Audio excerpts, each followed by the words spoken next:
সমস্যা হবে, তাড়াতাড়ি বাড়ি চল। তুই তো মরে যাবে। আরে যা খুশি হোক, আগে নিচে তো বাঁচি। কি হয়েছে এখানে? অ্যাক্সিডেন্ট? রোহন বাবু, এদের সবাইকে থানায় নিয়ে চলুন। স্যার, আমাদের কোনো দোষ ছিল না। ওই হঠাৎ করে আমাদের গাড়ির সামনে চলে এসেছে। কোনো কথা হবে না। এত রাতে ড্রিঙ্ক করে গাড়ি চালানো?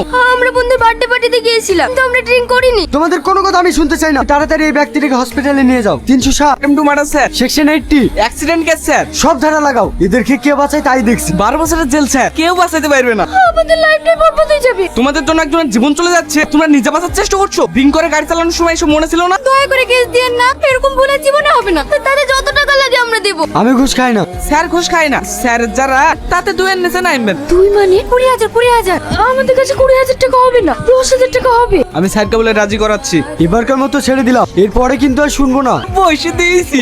আমি তো 200 টাকা ভেবেছিল, এরা তো 10,000 টাকা দিল। প্রথম ব্যবসায় সাকসেস। কেমন নাটক করলাম বল? দেখি মনে হলো মেয়ের ব্যাপারে অনেক টাকা। ওরা কারা জানি?